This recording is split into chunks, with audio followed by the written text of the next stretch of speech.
കോടിയേരി എല്ലാം കൊണ്ടും ഒരു വ്യത്യസ്തനായിരുന്നല്ലോ, നിങ്ങൾക്കും അറിയുമല്ലോ. സഖാക്കളെ എല്ലാം ചേർത്ത് പിടിക്കാനും ഒക്കെ അദ്ദേഹത്തിനുണ്ടായിരുന്ന ഒരു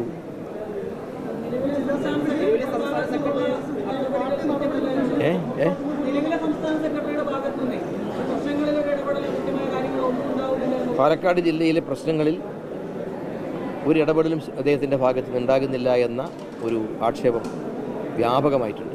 അദ്ദേഹം ഇടപെടണം. ഇത് അദ്ദേഹം മുഖ്യമന്ത്രിയല്ലേ, അദ്ദേഹം ഭരണത്തിന് നേതൃത്വം കൊടുക്കുന്നയാളല്ലേ, അദ്ദേഹം ഗവൺമെൻറ്റിന് നേതൃത്വം കൊടുക്കുന്നയാളാണ്. അദ്ദേഹമല്ലല്ലോ സംഘടനാപരമായ കാര്യങ്ങളിൽ നിരന്തരം പരിശോധിക്കുകയും ഇടപെടുകയും ചെയ്യേണ്ടത് അദ്ദേഹമല്ല. സംഘടനാപരമായ കാര്യങ്ങളിൽ ഇടപെടേണ്ടത് പാർട്ടി സംസ്ഥാന നേതൃത്വം തന്നെയാണ്. അതുണ്ടാവുന്നില്ല. ഇവിടെ ഇപ്പോൾ ഈ പാലക്കാട് ജില്ലാ കമ്മിറ്റിയുടെ നേതൃത്വത്തോട് ഒരു പരാതിയും പറഞ്ഞിട്ട് കാര്യമില്ല. ആ പറഞ്ഞ കാര്യങ്ങൾ പരിപൂർണമായി ഞാൻ ആവർത്തിച്ച് പറയുന്നു, പരമമായ സത്യങ്ങളാണത്. നിങ്ങൾ അന്വേഷിച്ചോളൂ.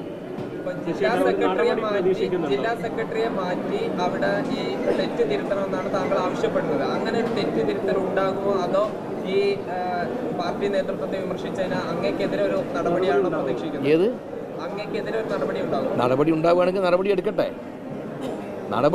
ഞാൻ ചോദിക്കട്ടെ, ഇത്തരമൊരു അവസ്ഥയിലേക്ക് ഈ പാർട്ടി എത്തിച്ച ആളുകൾക്കെതിരായി ആദ്യം നടപടി എടുക്കട്ടെ. ആദ്യം എടുക്കട്ടെ ആ നടപടി. അല്ല, അവർക്കിപ്പോൾ നടപടി ആരുടെ പേരിൽ എടുക്കുക? ഇപ്പം എൻ്റെ പേരിൽ ഇപ്പോൾ നടപടി എടുത്ത് എന്നെ പുറത്താക്കാം. PK ശശി പരസ്യമായിട്ട് കൺവെൻഷനിൽ ഉദ്ഘാടനം ചെയ്തു. പുറത്താക്കിക്കോട്ടെ, പുറത്താക്കട്ടെ.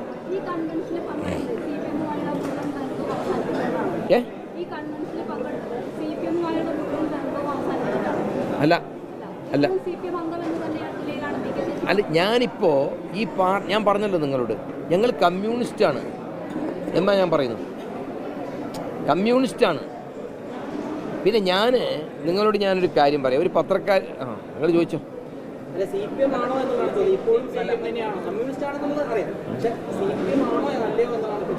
അല്ല, ഇപ്പം ഞാൻ CPIM അംഗമാണല്ലോ. CPM അംഗമാണല്ലോ ഞാൻ. ഈ അംഗമല്ല എന്നുള്ളത് അവർ പറയുകയാണെങ്കിൽ പറയട്ടെ, ആരാ പറയണെന്ന് വെച്ചാൽ പറയട്ടെ. ഇതിൻ്റെയൊക്കെ പടച്ചവൻ ഈ പാലക്കാട്ടെ ജില്ലാ സെക്രട്ടറി എന്ന് പറയുന്ന ഒരുത്തനാണെങ്കിൽ എനിക്ക് ഈ പാർട്ടിയിൽ തുടരണമെന്ന് ആഗ്രഹമില്ല. ഞാൻ എൻ്റെ കാര്യം തുറന്നു പറഞ്ഞുതരാം. ഇയാളാണ് ഈ പാർട്ടിയുടെ അവസാന തീരുമാനം എടുക്കുന്ന ആളെങ്കിൽ, ഇയാളാണ് ഈ പാർട്ടിയുടെ പടച്ചവനെങ്കിൽ, ഞാൻ ഈ പാർട്ടിക്കാരനാകാൻ എൻ്റെ കാര്യം ഞാൻ പറഞ്ഞുതരാം. എനിക്ക് വേറെ കാര്യം നിൽക്കാൻ ഞാൻ രാജിയൊന്നും വെക്കുന്നില്ല. എന്തിനാ രാജി വെക്കുന്നത്? അല്ല, യോഗ്യതയുള്ളവനാണ്, കഴിവുള്ളവനാണ്, യോഗ്യത തെളിയിക്കാൻ ശേഷിയുള്ളവനല്ലേ ഈ ആധികാരികമായിട്ട് അഭിപ്രായം പ്രകടിപ്പിക്കേണ്ടത്. അതിനൊന്നും ഒരു യോഗ്യതയില്ലാത്ത, വിലയില്ലാത്ത കുറേ ആളുകൾ വന്നിട്ട് എന്തെങ്കിലും പുലമ്പിയാൽ അതെല്ലാം അംഗീകരിക്കാൻ ഞങ്ങളെന്താ അടിമകളാണ്? അതെല്ലാം ഇരിക്കണം. അതൊക്കെ ഞാൻ പണ്ട് നിങ്ങളോട് പറഞ്ഞിട്ടുള്ള ഒരു കാര്യം, ശശിനെ നടപടിയെടുക്കപ്പോൾ ചില ആളുകൾ ധരിച്ചു വെച്ച് ശശി വീട്ടിലിരിക്കുന്ന, ചില ആളുകൾ മുദ്രാവാക്യം വിളിച്ച്. ശശി വീട്ടിലിരുന്നിട്ടില്ലല്ലോ, നിങ്ങൾക്ക് അറിഞ്ഞൂടെ? ശശി എന്നും ജനങ്ങളുടെ അടുത്താണ്, ജനങ്ങൾക്കിടയിലാണ് ശശി. ജനങ്ങളിൽ നിന്ന് മാറി നിന്നുകൊണ്ട് PK ശശിക്ക് ഒരു ജീവിതമല്ല. അന്ന് ശശി മരിച്ചു എന്നാണ് അർത്ഥം. മെമ്പർഷിപ്പ് പുതുക്കുന്ന സമയമാണ് CPM. ഇപ്പം G സുധാകരനെ പോലെയുള്ള മുതിർന്ന നേതാവ് അദ്ദേഹം ഈ മെമ്പർഷിപ്പ് പുതുക്കുന്നില്ല എന്ന് പറഞ്ഞു. മെമ്പർഷിപ്പിന്റെ കാര്യത്തിൽ താങ്കളുടെ ഒരു തീരുമാനം എന്താ? അയ്യോ, G സുധാകരനൊക്കെ പിന്നെ എത്രയോ ഉന്നതനായ നേതാവ്. ഞങ്ങളൊക്കെ വളരെ സാധാരണ പാർട്ടിക്കാരാണ്. വിദ്യാർത്ഥി പ്രസ്ഥാനത്തിലൂടെ വന്നു, യുവജന പ്രസ്ഥാനത്തിൽ വന്നു. യുവജന പ്രസ്ഥാനത്തിൽ ദീർഘകാലം നിൽക്കുന്നതിന് മുമ്പ് ഒരു പ്രത്യേക ഘട്ടത്തിൽ ട്രേഡ് യൂണിയൻ രംഗത്തേക്ക് വരാൻ നിർബന്ധിക്കപ്പെട്ടു. എനിക്കിഷ്ടമല്ലാതെ ഞാൻ വന്നു ട്രേഡ് യൂണിയൻ രംഗത്തേക്ക്. പിന്നീട് ട്രേഡ് യൂണിയനിസ്റ്റായി മാറി, പാർട്ടി ലീഡർഷിപ്പിലേക്ക് വന്നു. പിന്നെ അനുഭവിച്ചിട്ടുള്ള കുറേ പ്രയാസങ്ങളുണ്ട്. ശശിയുടെ ജനപ്രതിനിധി ആവണമെന്ന് ഈ നിൽക്കുന്ന കൂട്ടായ്മ ആഗ്രഹിച്ച അതിന് തയ്യാറാണ്.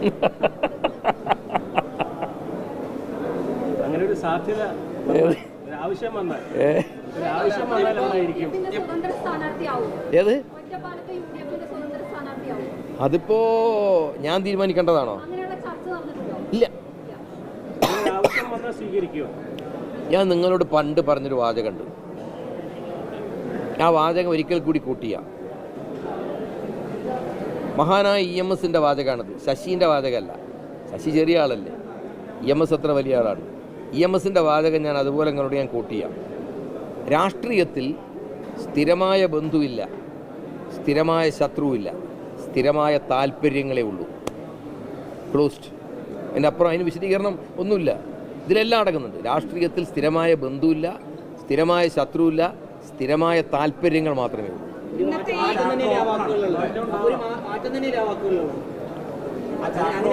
ഇല്ല, ഈ സ്ഥിരമായ ബന്ധുവോ ശത്രുവോ ഇല്ല. ആ താല്പര്യം എന്ന് പറയുന്നത് എന്ത് താല്പര്യമാണ്? അതിപ്പോ ആളുകൾക്ക് വ്യക്തികളുടെ താല്പര്യം ആവില്ലല്ലോ. എന്തായാലും വ്യക്തികളുടെ താല്പര്യം അല്ലല്ലോ മഹാനായി EMS പറയാം.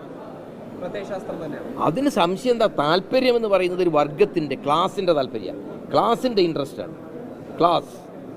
ഇന്നത്തെ ഈ കൂട്ടായ്മയുടെ രാഷ്ട്രീയ തീരുമാനം എന്താ? ഈ കൂട്ടായ്മയുടെ രാഷ്ട്രീയ തീരുമാനം ഇന്ന് കമ്മ്യൂണിസ്റ്റ് CPIM ചെന്നുപെട്ടിട്ടുള്ള ഏറ്റവും വലിയ തകർച്ചയിൽ നിന്ന് ഈ പാർട്ടിയെ രക്ഷപ്പെടുത്താൻ സംസ്ഥാന നേതൃത്വം തയ്യാറാകുന്നില്ല. അതിനെതിരായുള്ള പ്രതിഷേധമാണ്. ആ പ്രതിഷേധത്തിൻ്റെ സിമ്പലാണ് ഇവിടെ സതീശൻ ആർക്കോ കൈമാറിയത് അല്ല,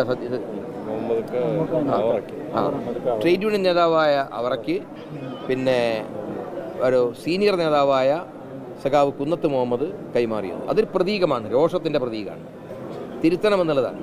നിങ്ങളെല്ലാവരും രാഷ്ട്രീയ രംഗത്തുള്ള ആളുകളാണ്. സ്വാഭാവികമായും ഒരു പാർട്ടി അല്ലെങ്കിൽ കൂടി ഈ രാഷ്ട്രീയ പ്രവർത്തന രംഗത്ത് തന്നെ ആയിരിക്കില്ലേ ഈ കൂട്ടായ്മ ശ്രദ്ധ കേന്ദ്രീകരിക്കാൻ? ഏത്? ഈ രാഷ്ട്രീയ പ്രവർത്തന മേഖലയിൽ തന്നെ അല്ലേ, അതോ ഈ ജനസേവനം അങ്ങനെ ഉള്ളതായിരിക്കോ ഈ കൂട്ടായ്മയുടെ ഒരു ആത്യന്തിക പ്രവർത്തനം? ജനസേവനം ഒഴിവാക്കിക്കൊണ്ട് രാഷ്ട്രീയ പ്രവർത്തനമില്ല. രാഷ്ട്രീയ പ്രവർത്തകരായിട്ട് തന്നെ തുടരും. രാഷ്ട്രീയ പ്രവർത്തനത്തിൽ നിന്ന് മാറി നിൽക്കില്ല. രാഷ്ട്രീയം എന്ന് പറയുന്നത് മോശപ്പെട്ട സാധനമല്ല, അതിനെ മോശപ്പെടുത്തുകയാണ് കുറേ ആളുകൾ ചെയ്യുന്നത്.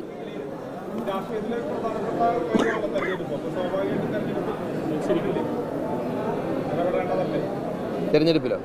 തെരഞ്ഞെടുപ്പിൽ ഞങ്ങളുടെ നിലപാടുണ്ടാവില്ല. ഉറപ്പായിട്ട് നിലപാടുണ്ടാവും. സംശയം എന്താ ചോദിക്കുന്നത്? കൂട്ടായ്മയ്ക്ക് സ്ഥാനാർത്ഥി ഉണ്ടാകുമോ ഇല്ലേ എന്നുള്ളത് ഇപ്പം തീരുമാനിച്ചിട്ടില്ല. അതിൻ്റെ കമ്മിറ്റികൾ കൂടും.